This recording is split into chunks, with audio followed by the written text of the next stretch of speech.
Assalamualaikum warahmatullahi wabarakatuh. Salam satu Malaysia. Hari ini kita dikejutkan dengan laporan media Kebawah Yang Maha Mulia Seri Paduka Sultan Selangor membuat kejutan membeli sebuah gambar, tuan-tuan, membeli sebuah gambar di mana di dalam gambar itu jelas menunjukkan bahawa gambar itu ialah gambar sidang parlimen di Malaysia. Sidang parlimen di Malaysia. Dan di dalam gambar ini, jelas menunjukkan bahawa semua ahli parlimen termasuk Perdana Menteri, Barisan Kabinet dan pembangkang merupakan beruk, orang hutan, katak, monyet, ungka, babun. Maknanya semua binatang. Semua binatang. Dan yang manusianya cuma speaker dengan dua kaki tangan yang berada di hadapan speaker.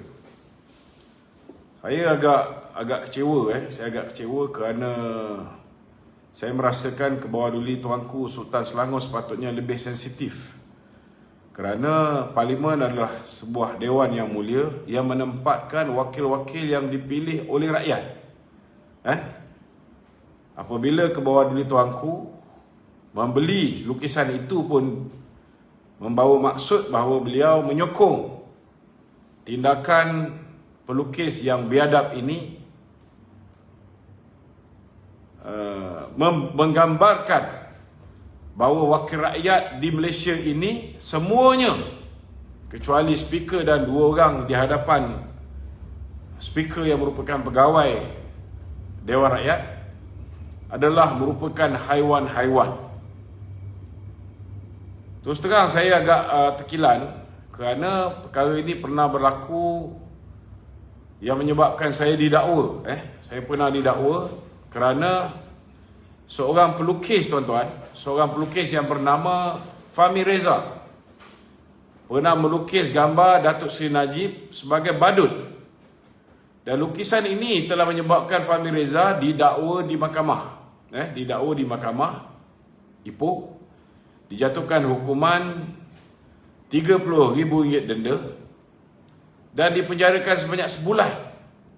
Kemudian Fahmi merayu di peringkat mahkamah tinggi, dan di mahkamah tinggi beliau telah mendapat pengurangan, dikecualikan daripada hukuman penjara 1 bulan dan denda beliau yang perlu dibayar dikurangkan kepada RM10,000. Maknanya hakim di mahkamah tinggi Ipoh telah memutuskan bahawa karikatur ataupun gambar lukisan Datuk Seri Najib sebagai badut adalah bersifat jelek, menyakitkan hati dan menghina.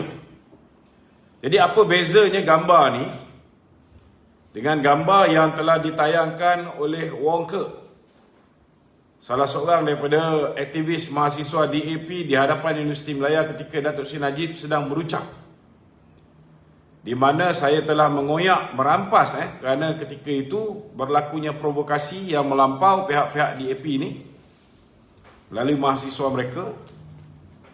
Saya telah merampas dan mengoyakkan. Tetapi malangnya, mahasiswa yang membuat bantahan, membuat perhimpunan tanpa memberikan notis kepada pihak polis tidak didakwa. Mahasiswa yang telah menayangkan gambar badut Datuk Seri Najib ni tidak didakwa. Sedangkan mahkamah sudah memutuskan, Mahkamah Tinggi Ipoh dan Mahkamah Magistrat di Ipoh sudah memutuskan ianya bersifat jelek, menyakitkan hati dan menghina. Tetapi itu hanya menghina seorang. Walaupun di dalam sidang parlimen itu kita tahu ada setengah yang kadang-kadang ni melenting tak tentu pasal dan ada yang menyifatkan beliau sebagai lotong ke ataupun julutong ke.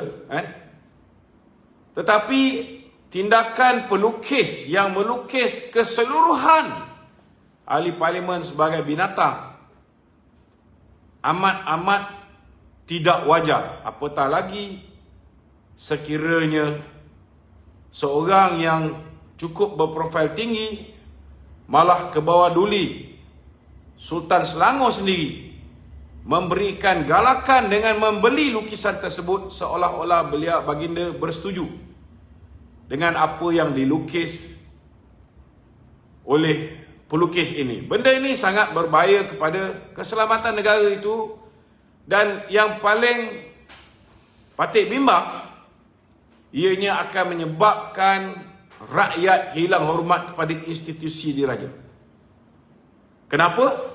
Kerana kalau hari ini wakil rakyat yang dipilih oleh rakyat boleh digambarkan sebagai binatang, sebagai haiwan, lotong, beruk, orang hutan, apa yang boleh kita gambarkan sekiranya ada pihak yang tak boleh terima dengan tindakan menayangkan gambar yang telah dibeli oleh baginda Tuanku Sultan Selangor, akhirnya wujud pula gambar yang menghina ke bawah duli Tuanku Sultan Selangor itu sendiri.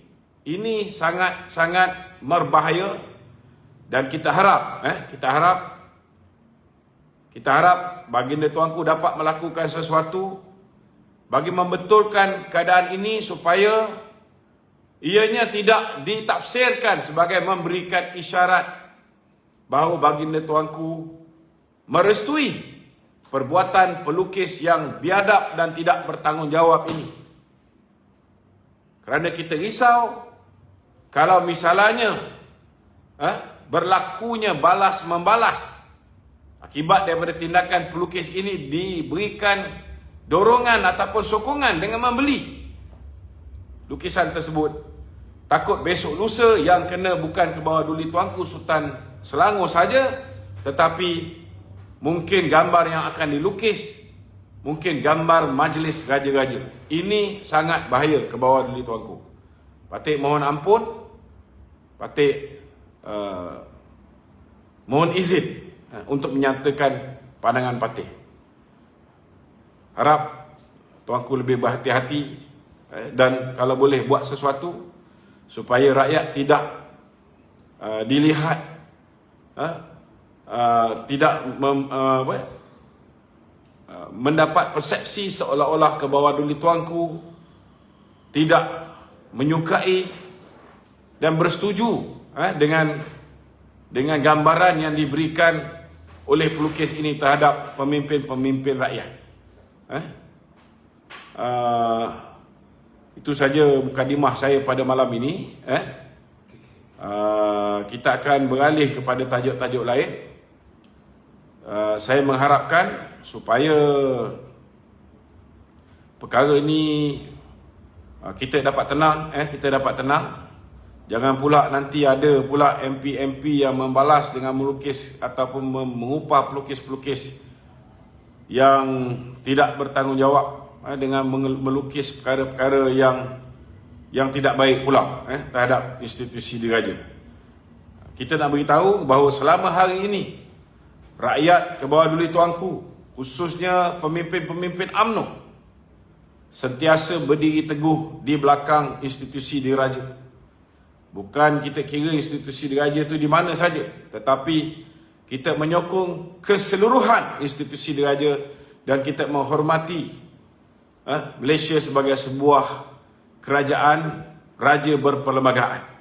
Kita memahami bahawa institusi diraja dan pemimpin-pemimpin yang menjadi wakil rakyat, mereka saling mengimbangi di antara satu sama lain untuk memastikan kedudukan raja-raja Melayu, kedudukan pemimpin-pemimpin, kedudukan rakyat sentiasa berada dalam keadaan harmoni, berada dalam keadaan baik dan tidak berbalah sesama sendiri. Jadi kita harap media-media pun janganlah cepat sangat mensensasikan gambar yang telah dibeli oleh baginda Tuanku ni. Sebab ianya akan mendatangkan kemudaratan kepada negara. Ini satu benda yang kita harap tidak berlaku, insya-Allah.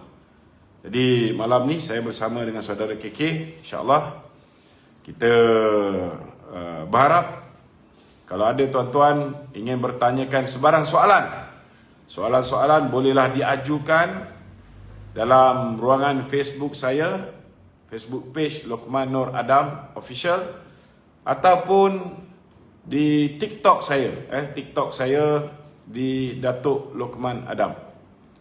Silakan saudara KK. Assalamualaikum Tok. Lanjutan daripada peristiwa tentang gambar tu Tok. Pada pengamatan Datuk, apakah kekasalan Datuk ni sebenarnya menjurus kepada Tuanku Sultan ke ataupun pada pelukis yang tidak bertanggungjawab ni? Bagi saya kedua-dua kena bertanggungjawab. Sebab bila ditayangkan di media, baginda membeli lukisan tersebut. Perbuatan membeli itu sendiri dan kemudian menayang, membenarkan gambarnya diambil. Ianya memberikan indikasi bahawa baginda bersetuju bahawa wakil rakyat di Malaysia ini adalah beruk, ungka, monyet, kera, katak. Kita tak nafikan ada yang bersifat mungkin setengah-setengah tu. Tetapi kita tak boleh pukul rata semua sekali, termasuk Perdana Menteri. Kena ingat, barisan sebelah kiri sekali, ujung sekali Perdana Menteri, timbalan Perdana Menteri, ataupun Menteri Kanan 1, Menteri Kanan 2, Menteri Kanan 3, Menteri Kanan 4, barisan Kabinet, Ketua Pembangkang. Adakah semua binatang? Termasuk bekas Menteri Besar yang baginda Tuanku lantik. Jadi bagi saya benda ni sangat bahaya. Benda ni sangat bahaya, dan sebagai Sultan bagi negeri Selangor, saya yakin baginda tahu bahawa perkara ini akan mengundang kemarahan pihak-pihak tertentu. Dan akibat daripada kemarahan pihak tertentu itu boleh membawa padah yang menyebabkan institusi diraja diserang.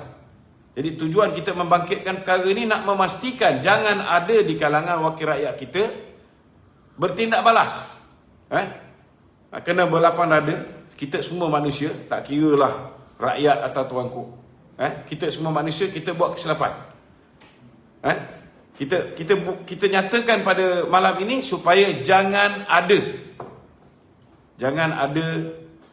rakyat atau ahli parlimen yang bertindak balas dengan mengeluarkan pula lukisan balas. Ini sangat-sangat berbahaya. Kita, raja dan rakyat ni berpisah tiada. Dan kita tak mahu perkara ini boleh mengeruhkan hubungan di antara raja dan rakyat, apatah lagi di antara raja dengan pemimpin. Cukuplah apa yang dulu Tun Dr. Mahathir buat.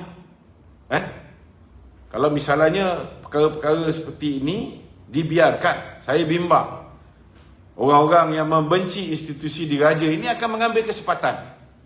Seperti mana Tun Dr. Mahathir mengambil kesempatan, malah sanggup memfitnah ke bawah duli almarhum Sultan Johor, semata-mata untuk menjayakan rancangan beliau untuk mengurangkan kuasa raja-raja. Ini perkara-perkara yang saya rasa perlu kita sampaikan.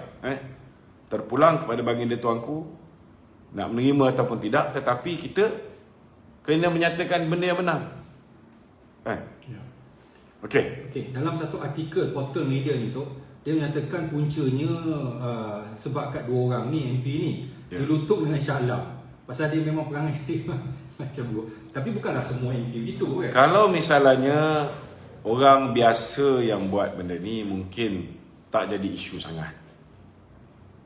Ini pertama. Kalau misalnya yang diberikan gambaran itu Jelutung atau Shah Alam, mungkin semua orang tak marah. Tetapi kena ingat, gambar yang ditunjukkan oleh baginda tuanku melibatkan semua kecuali speaker dan 2 pegawai parlimen, Dewan Rakyat di hadapan speaker. maknanya termasuk Perdana Menteri. Bukan semualah. Okey. Tak kira lah semua ke tak semua, tetapi tak boleh. Tak boleh. Tak boleh. Kita tak nak berbalas gambar. Ini bahaya untuk negara kita. Kita nak kekalkan sistem raja berperlembagaan ini mesti dihormati oleh semua pihak. Kan? Kita kena faham peranan raja di mana, peranan ketua negara dan juga wakil rakyat di mana. Kalau saling menghormati satu sama lain, insya-Allah kita akan hidup rukun aman damai. Okey. Okey. Hari ini Nazir Aziz dia kata tiada kata lompat parti dalam kabinet Ismail Sabri. Ya. Tapi ternyata satu portal menyatakan beliau berbohong dan ada 18 MP kata dalam kabinet Ismail Sabri ni yang ditunjukkan gambar ni kan. Ya. Kita boleh komen sikit tak? Kita anggap dia terkilaf lah. Sekilap lah. Takkan tak boleh nak beza, kan? Latif Ahmad dulu UMNO, tapi lompat pergi ke Bersatu. Mustafa Muhammad dulu UMNO, melompat ke Bersatu. Hamzah Zainuddin dulu UMNO, melompat ke Bersatu.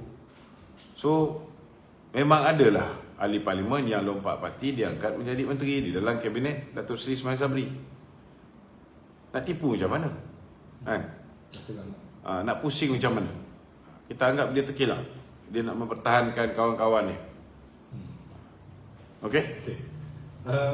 Hari ni tu SPRM dah mula siasat kes Tok Mat ni. Ya.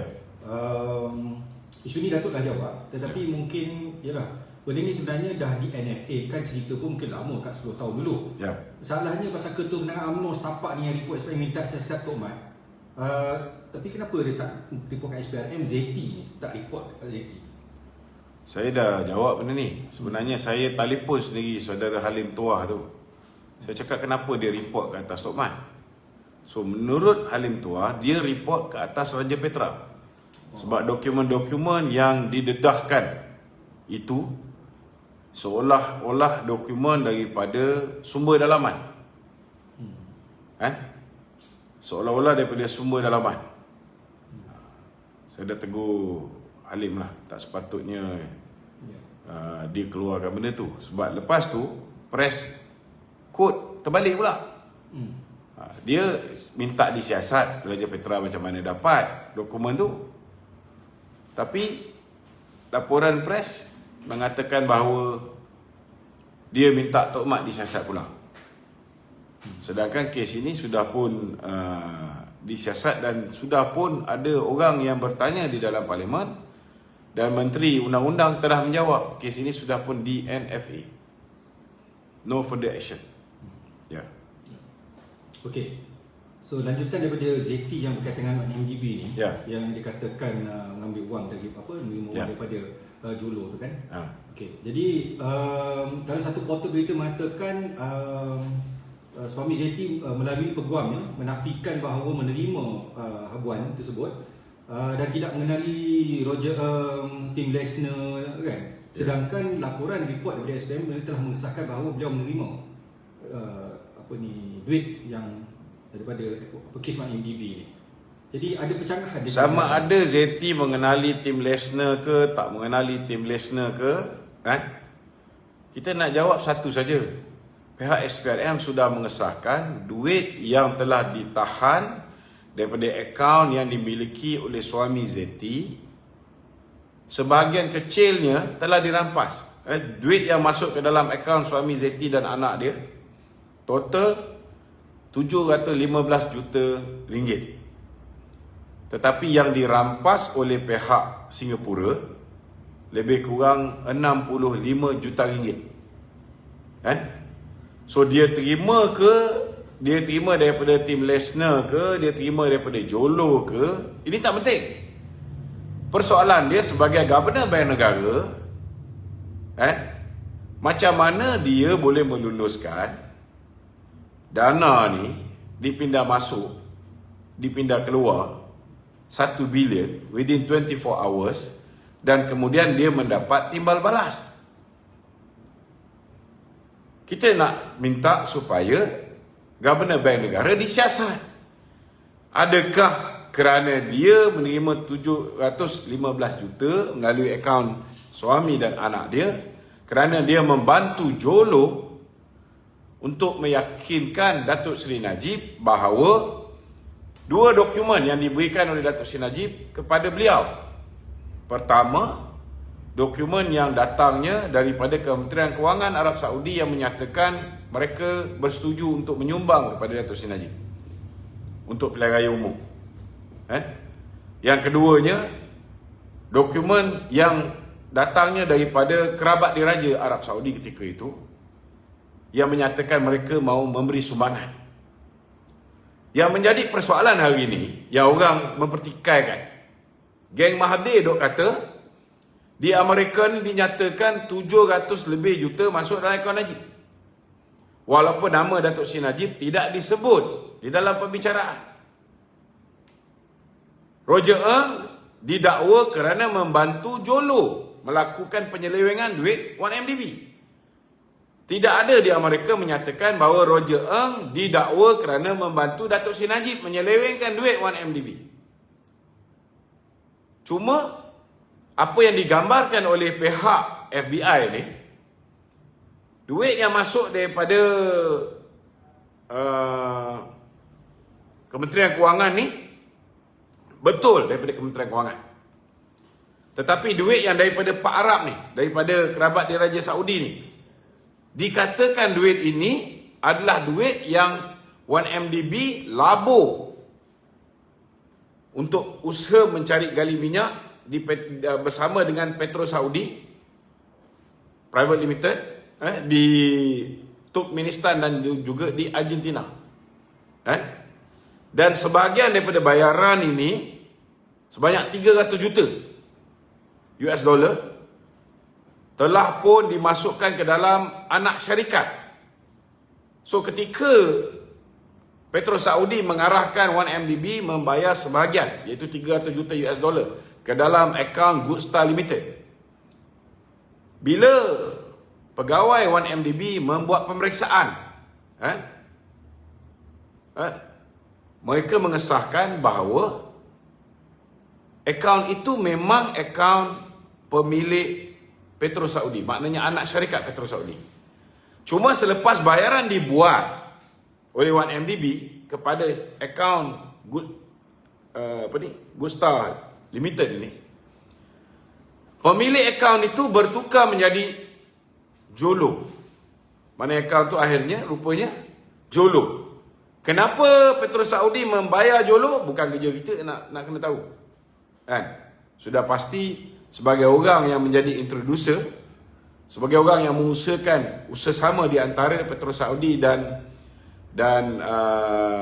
1MDB, mungkin ada yang dijanjikan oleh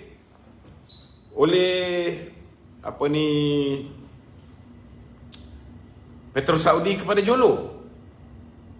Yang sepatutnya kita query ialah, adakah dokumen daripada kerabat diraja ini original ataupun tidak?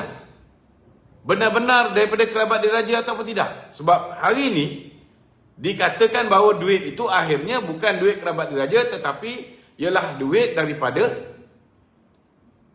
asalnya duit OMDB. Maknanya Jolo mungkin memberikan gambaran kepada Datuk Seri Najib bahawa yang menyumbang ini ialah kerabat diraja Arab Saudi, tetapi rupanya duit itu diusahakan oleh Jolo hasil daripada pelaburan yang 1MDB buat kepada Petro Saudi. Ini kita kena faham. Itu sebabnya dalam pembicaraan itu mengatakan sebahagian masuk ke dalam akaun Datuk Seri Najib. Tetapi persoalan dia, bila Datuk Seri Najib bagi dokumen, surat daripada Kementerian Kewangan Saudi, surat daripada kerabat diraja, minta supaya Governor Bank Negara menyiasat betul ke sumber dana ini benar-benar daripada Kementerian Kewangan dan daripada kerabat diraja Saudi. Apa yang Zeti buat? Datuk Najib telah pun menghantar duta untuk menyiasat dengan Kementerian Kewangan Saudi. Memang duta tu mengesahkan. Tetapi ZT sendiri sepatutnya menyiasat sama ada duit ini benar-benar datangnya daripada sumber yang betul, daripada Kementerian Kewangan dan juga daripada kerabat diraja Arab Saudi. Persoalan dia, macam mana boleh hari ini duit yang kononnya daripada kerabat diraja Arab Saudi itu rupanya duit asalnya datang daripada pelaburan yang YMDB buat kepada Petro Saudi. Ini jelas menunjukkan bahawa duit yang dibayar oleh Jolo kepada suami dan anak ZT, syarikat yang ada nama suami Taufik Aiman dan anak ZT Aziz Taufik, adalah merupakan bayaran yang diberikan oleh Jolo supaya ZT membantu memberikan laporan yang tidak tepat kepada Datuk Seri Najib yang mengesahkan bahawa duit ini betul-betul daripada sumber yang dimaksudkan. Maknanya bila Datuk Seri Najib bagi surat untuk dia siasat ketulinan dana ni, akhirnya Governor Bank Negara mengeluarkan kelulusan untuk dana tersebut dibawa masuk. Maknanya sudah melalui proses siasatan oleh pihak Bank Negara. Tetapi kenapa hari ini walaupun dah nampak duit 715 juta di dalam akaun keluarga ZT masih tidak didakwa. Nur Muhammad Yaakob masih tidak didakwa. Nik Faisal masih tidak didakwa. Yang ini yang kita pertikaikan. Ini kena faham. Okey. Okey, jadi yang ada satu lagi yang 684 juta tu kan. Dikatakan kononnya itu apa? Dimasukkan dalam akaun Datuk Seri Najib. Itulah dia. Yang mencadangkan supaya duit ini tidak dimasukkan ke dalam akaun UMNO sebab ini sumbangan untuk parti. Yang mencadangkan supaya Datuk Seri Najib membuka akaun di M-Bank dan duit ni dimasukkan ke dalam akaun ialah ZT. ZT yang mencadangkan. Dan kemudian ZT mencadangkan supaya duit ini tak dimasukkan selepu. Dicerai-ceraikan dalam jumlah yang kecil. Kenapa guna nama peribadi Datuk Seri Najib? Kerana supaya orang tak query, ini Perdana Menteri punya akaun. Rupa-rupanya memang perancangan dia nak frame Datuk Seri Najib. Setiap satu kali duit transaksi masuk, satu pendakwaan. Setiap kali dibelanjakan duit itu, bayar tu, bayar ni untuk pilihan raya dan sebagainya, dikira satu pendakwaan. Pulang balik pun sama juga. ZT suruh jangan hantar semua sekali serentak, pecah-pecahkan. Jadi ZT selama hari ini membantu Jolo. Sama juga dalam kes SRC International, Nur Muhammad Yaakob menerima 85 juta. Siapa Nur Muhammad Yaakob? Dia adalah orang yang ditugaskan oleh Datuk Seri Najib menyiasat sama ada SRC International layak tak nak meminjam duit sebanyak 2 bilion, 4 bilion daripada Kuok. Macam mana Nur Muhammad Yaakob nak memberikan laporan yang betul kepada Datuk Seri Najib dalam keadaan dia dibayar oleh Jolo untuk melakukan penipuan ini? Tapi kenapa sehingga hari ini tidak didakwa? Kenapa Nik Faisal yang tim Lesnar dedahkan telah meminta 5 juta US dollar tidak didakwa di mahkamah? Dan Jolo yang dah disahkan menerima lebih 1.2 bilion tidak didakwa di mahkamah. Belum lagi campur ramai lagi, termasuk MO1, seorang wanita bekerja dengan Jolo dengan 1MDB yang masih lagi diburu. Kita pun tak faham macam mana susah sangat nak cari dia orang ni, sedangkan dia orang ni difahamkan tidak melarikan diri, tidak bersembunyi, boleh bergerak seperti biasa. Yang ini menjadi persoalan. Ya. Okay. Jadi boleh ke mahkamah di Malaysia menjadikan apa-apa keputusan yang dibuat oleh mahkamah Amerika sebagai satu rujukan untuk mengadili ataupun Sepatutnya. rasa kena stand alone? Sepatutnya mahkamah di Malaysia ini kalau tidak mahu mengaibkan diri sendiri, bila melihat ada bukti-bukti baru sudah didedahkan di Amerika, sewajarnya kebenaran diberikan kepada Peguam Datuk Seri Najib untuk membawa bukti-bukti baru itu untuk dibentangkan di dalam sidang mahkamah di peringkat Mahkamah Persekutuan nanti.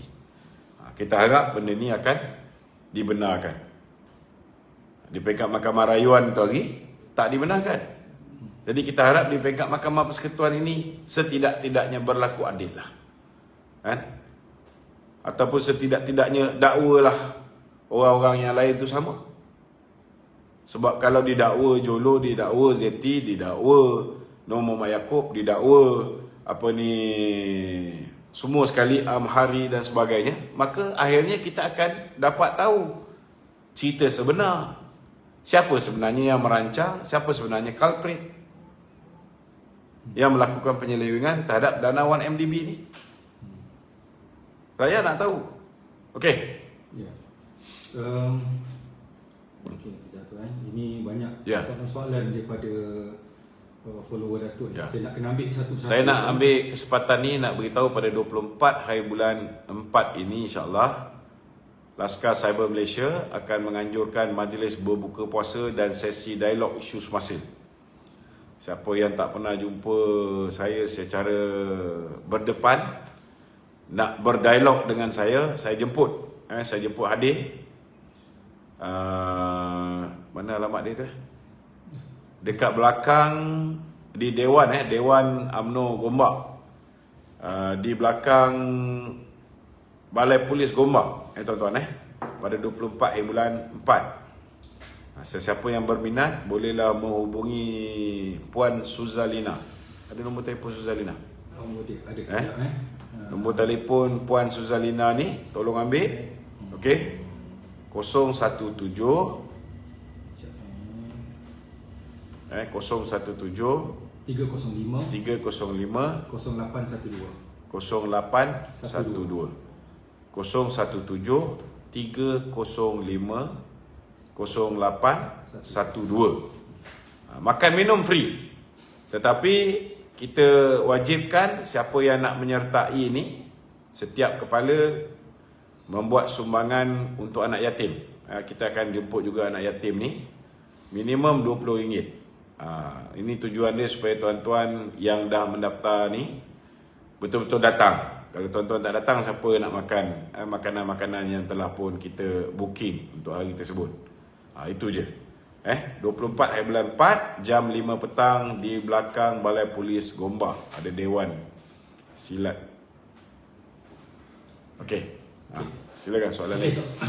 Ini berbalik kepada isu Akta Anti Lompat Parti. Hari ini Mahathir kata syarat Mahathir untuk sokong Akta Anti Lompat Parti. Ya. Jadi isu dia sekarang ni dia ibarat Mahathir ni dah tersepit lah tu. Sebab nak mahu menentang akan dilihat sebagai menongkar arus kerana tekanan makin meningkat. Mahu menyokong 100% ibarat mula dibuka sendiri kerana beliau lah yang memulakannya pada pasca PR14 kan. Jadi Dr. Mahathir ni nyatakan sokongan bersyarat. Konon bersetuju tetapi MP yang melompat berdasarkan keputusan parti tidak dianggap sebagai katak politik. Agak putar-putar pernyataan Mahathir ni tu. Datuk boleh komen sikit. Saya punya pandangan simple. Kalau misalnya MP melompat berdasarkan keputusan parti, kan? Pertama ni benda ni tak berlaku lah. Benda ni tak berlaku. Mahathir cuba nak buat supaya Datuk Zahid membubarkan UMNO dan melompat ke Bersatu. Ini sebenarnya apa yang cuba dilakukan oleh Mahathir. Maknanya dalam kepala otak Mahathir ni masih lagi nak buat perkara yang sama. Dia mengharapkan 2015 nanti dalam pilihan raya umum yang ke-15 nanti perkara yang sama boleh dilakukan terhadap parti-parti lain. Sebab dia tahu dia takkan menang banyak kursi. Bila tak menang banyak kursi, nak membesarkan parti dia ialah dengan mencuri dan membeli ahli-ahli parlimen. bab ni saya rasa tak wajar lah, tak wajar. Mana boleh kita benarkan keputusan parti boleh memutuskan untuk bubar parti dan melompat menyertai parti lain. Saya rasa kalau misalnya UMNO pun, na'udzubillah min zalik, 2018 UMNO pernah diuji. Alhamdulillah Presiden UMNO ketika itu, Datuk Seri Zahid Hamidi, tidak menerima cadangan Mahathir dan menentang Tun Dr. Mahathir. Kalau misalnya ketika itu Datuk Zahid bersetuju dengan cadangan Tun Dr. Mahathir, dia satu parti dia akan bawa lompat pergi ke UMNO. Lompat pergi ke UMNO. Tapi kalau ikut Mahathir ni, kalau parti itu satu parti lompat pergi ke UMNO, itu tak boleh dikira sebagai lompat parti. Mana boleh macam tu? Dia tak apa. Tak boleh macam tu. Yang ni kena dibetulkan. Tak boleh macam tu. Sama juga, saya ada sikit setuju dengan apa yang Muhyiddin cakap. Muhyiddin kata, kalau seseorang dipecat daripada parti, dia tidak sepatutnya hilang status dia sebagai ahli parlimen atau wakil rakyat. Betul lah tu. Betul lah tu. Sebagai contohlah, mungkin Datuk Zahid mengambil keputusan yang tegas menolak tawaran Mahathir. Tiba-tiba lepas ini, katalah bukan Datuk Zahid menjadi Presiden UMNO, orang lain jadi Presiden UMNO. Ketika itu, bila Mahathir, kononnya lah ketika itu katalah dia jadi Perdana Menteri, dia suruh Presiden yang baru tu untuk lompat parti. Dan Presiden yang baru tu bersetuju, dia arahkan semua lompat parti masuk ke Bersatu.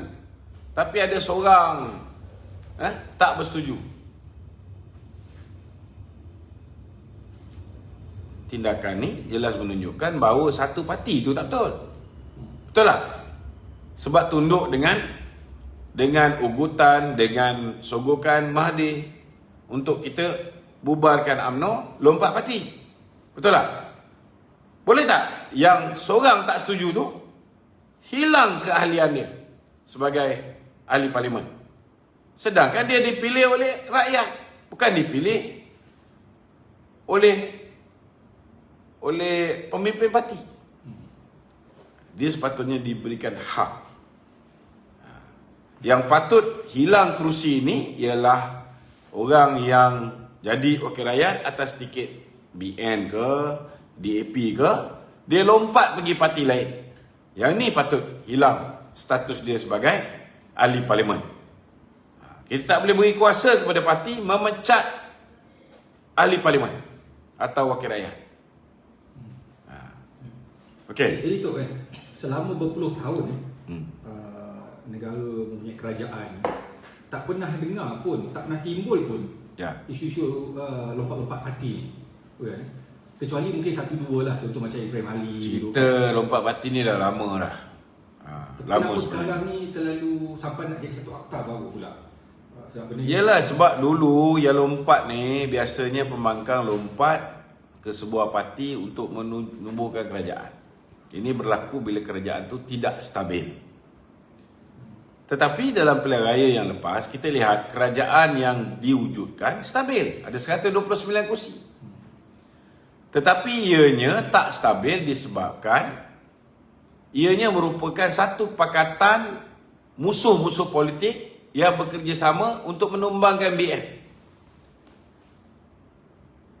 Sepatutnya diberikan yang majoriti untuk rules, untuk menjadi Perdana Menteri. Tapi yang minoriti diangkat menjadi Perdana Menteri. Jadi macam mana yang minoriti itu nak mengekalkan kursi Perdana Menteri? Tak perlu diserahkan kepada Anwar Ibrahim. Cara dia mencuri ahli parlimen lain, besarkan jumlah ahli parlimen dia, lebih daripada jumlah ahli parlimen PKR, maka dengan sendirinya dia tak perlu menggilirkan jawatan Perdana Menteri itu diserahkan kepada Anwar Ibrahim. Punca dia macam tu je. Dan Okey. kemudian dok, Mat Sabu pula kata PM pun boleh jatuh kalau dia nak, kalau PH nak. Apa maksud Mat Sabu? Maksud dia simple je. Hari ni ahli parlimen daripada BN ada 42 orang. Kalau DAP 42 orang tu bercampur dengan Amanah contoh. Amanah berapa? 11 Busuk-busuk pun dia dah ada 53. 52 macam tu lah. Mungkin seorang dah meninggal kan. Batu Sapi tu DAP Batu Sapi. Okey. Okey. So maknanya tak mustahil lah. Tak mustahil. Kalau misalnya UMNO keseluruhan tarik diri daripada kerajaan ni, ataupun dia tak perlu pun. Kita pun tahu sekarang ni mereka sedang membuat pakatan baru. Pakatan dia ialah mengangkat Muhyiddin menjadi Perdana Menteri dan dia disokong oleh orang lain di dalam kerajaan. Maksudnya PH, ya, di dalam PH dia akan combine. Maksudnya akan adalah lompat-melompat lagi kata. Jadi cerita kata Itu sebabnya dia orang ni tak nak benda ni cepat. Yes. Itu kita kena faham. Kalau akta tu sudah berkuat kuasa, walaupun sebelum pilihan raya umum yang ke-15, tak boleh lompat. Bila ianya sudah diluluskan di Dewan Negara, dia dah hilang peluang untuk membuat lompatan kata. Tak boleh. Ya. Okey? Okey. Ini berkaitan dengan isu debat ni dok. Antara Anwar Ibrahim dengan Bosku ni. Ini Hisham Jalil ada katakan ini Anwar Ibrahim ni tak menyempat-nyempat. Bulan Ramadan ni patut tumpu ibadat. Tapi nak buat debat, Bosku dah kata buat lepas raya. Dia tulas sikit ni. Ini pasal yalah, time orang tengah raya ni patutnya beribadat, bukan berdebat kan. Terpulang lah. Anwar mungkin tak kisah benda ni kan. Tapi Datuk Najib dia time Ramadan ni, inilah masanya dia nak pergi buat tarawih dengan masyarakat, nak pergi agi bubur lambuk, ada program. Sebab dia ni sentiasa mendapat jemputan. Kalau Anwar Ibrahim ni orang tak jemput, Rafizi lagi lah kan. Senyap. Jadi dia tak perlu dah nak ke sana ke sini. Dia tak sibuk kan. Datuk Najib jadual dia penuh, walaupun dia bukan Perdana Menteri. Itu bezanya Datuk Najib dengan Anwar Ibrahim ni kan. Jadi kalau Datuk Najib kata lepas raya kan, raya pun nanti pun pening juga tu. Banyak juga program nak kena hadir kan. Jamuan raya sana, jamuan raya sini. Sekarang dah boleh buat jamuan raya kan. Kita buka puasa pun dah boleh buat jamuan buka puasa. Dah 2 tahun dah. Tahun lepas kita tak buat kan. Ya. Okey tak. Soalan seterusnya tu berkaitan dengan kita bukan nak masuk campur urusan dalaman PKR. Tetapi ibarat soalan PKR ni tak ada pelapis kepimpinan baru ke. Anwar dah menang tanpa bertanding. Kan? Jadi soalannya adakah PKR ni selamanya Anwar sampai bila-bila tak ada kepimpinan pelapis baru? Mungkin Datuk boleh komen sikit. Itu kita kena menghormati pendirian ahli parti PKR. Mereka masih lagi nak bernaung di bawah Anwar Ibrahim. Itu terpulang pada dia lah kan. Kita tak boleh nak kata kenapa tak ada orang nak lawan. Kalau lawan tak boleh menang, contoh macam Rafizi kan, Farhas cadang supaya dia lawan lah Presiden. Sebab dia duduk sindir-sindir Presiden kan, lawan lah Presiden. Tapi kat sini pelapis Rafizi pun tak berani nak lawan Anwar Ibrahim. Dia tak nak kalah buat kali kedua. Dia lawan Azmin pun kalah, macam mana nak lawan Ibrahim? Betul tak? Jadi dia maintain lawan timbalan. Lawan dengan Tok Guru dia, Saifuddin Nasution. Okey. Ya. Okey, ini isu rakyat pula tu baru ni isu yang dibangkitkan oleh Anwar Musa tentang tablet peranti siswa ni hari ini temberang katanya. Terbongkar yang katanya ia ni satu pinjaman bukan bagi. Jadi rakyat keliru ada sikit sana sini berbunyi marah kan. Jadi kenapa tak buat macam yalah, saya rasa macam inilah. Sepatutnya daripada awal lagi mereka sudah ada perancangan sama ada ianya nak diberikan secara percuma atau ianya hanya sekadar pinjaman.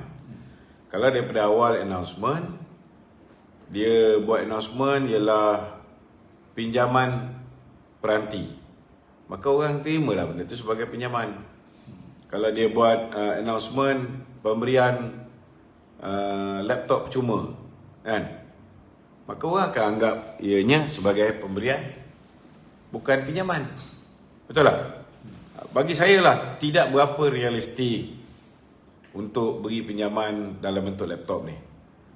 Pertama sekali kena tahu bahawa hardware tu, kan, bukan setakat software tu kena update, hardware pun kadang-kadang last kali jadi outdated. Dia 1-2 tahun berubah banyak tau. Yang keduanya, bila orang pakai laptop ni, bila dah jahanam, adakah ada disediakan tempat untuk hantar repair? Sebab pinjaman, kan, kalau nama pun pinjam, kalau rosak kena repair lah, kan. Kalau student tu dah belanja sendiri, dah upgrade peranti ataupun laptop dia tu, kan nak pulang tu nanti pun lihat, itu belum lagi kalau benda tu jatuh, rosak, macam mana? Last kali terbeban kepada mahasiswa, ianya mungkin kena bayar ganti rugi dan sebagainya. Jadi benda ni saya harap sebelum diumum tu patutnya sudah pun dikaji di lain masa lah. Jangan buat orang marah. Cukuplah, banyak sangat kenyataan-kenyataan yang buat orang marah ni. Jadi decide, nak bagi percuma ke ataupun nak bagi pinjaman. Bagi saya benda-benda yang tak tahan lama ni, saya cakap terus terang, baik telefon, baik laptop, benda-benda ni tak boleh tahan lama. Dan kemudian kalau pinjaman ni, student yang selepas tu pula, macam mana rupa laptop yang mereka terima? Silap-silap dah lunyai, dah ada masalah, software dah problem, skrin dah retak dan sebagainya, nak repair pun lebih mahal. Itu pun kena diambil kira juga. Lainlah sudah ada syarikat yang sudah bersedia untuk ambil semua sekali laptop-laptop selepas tempoh pinjaman tu untuk refurbish balik. Cuma kalau nak buat macam tu, patut awal-awal beritahu lah dia hanya pinjaman. Okey? Isu terkini pula Datuk sekarang ni berkaitan dengan Petronas cari gali ni. SPRM sekarang ni dilakukan menahan suspek selepas dicari terlibat dalam pelakon rasuah projek BJRC sekitar 2.3 bilion tu 2017. Apakah ini satu lagi cerita selepas Akurat Energy pula datang pula Petronas? Tak apalah, kita minta dia orang siasat lah. Kita jangan komen dulu benda dalam siasatan. Kita pun tak tahu mereka ni ditahan kerana apa, sebab tak banyak juga benda ni dilaporkan di media. Setakat mungkin baru lagi lah. Still baru, tidak lagi ada detail yang terperinci. Kita tunggu pendakwaan nanti, apa pendakwaan yang dikenakan ke atas mereka. Ramai tu kena tangkap pun. Dan kemudian pula sekarang ni dah senyap pasal Digital National Berhad, pasal 5G tahun ni kan. Sebelum ni agak panas isu tu, kan? Seolah-olah macam ada sesuatu yang tetapi keperluan hari ni 5G ni dah jadi urgency dah. Memang dia jadi satu keperluan. Tapi nampak gayanya cerita tu pun macam disenyapkan. Tapi keperluan rakyat ni sangat penting sebenarnya. Selagi dia tak jalan, rakyat akan dapat menerima kemudahan 5G ni. Boleh untuk tak apa, kita tengok macam mana, kan? Kalau misalnya benda tu perlu disegerakan, ini kita serah pada orang yang ada kuasa hari ni lah. Sebenarnya fiber optik pun menjadi pertikaian juga ni, kan? Nak pergi ke 5G ni pun bergaduh ni.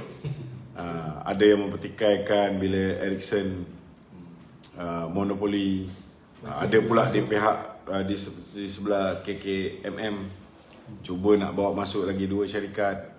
YTL pun masuk. Tak apalah, kita tunggu. Last kali macam mana? Lepas tu baru kita ulas. Okey. Lain tu rasanya tak ada kot. Saya tengok soalan daripada follower Datuk. Okey. Tapi yang tak betul. Selesai. Saya rasa setakat ni semua, kalau ikut soalan ni pun semua Datuk dah jawab dah. Okey. Jadi saya sekali lagi nak mewawarkan barang sesiapa yang berhasrat untuk bersama saya majlis berbuka puasa dan juga sesi dialog isu semasa bersama saya 24 hari bulan 4 ni di Dewan Silat UMNO Gombak di belakang Balai Polis Gombak jam 5 petang.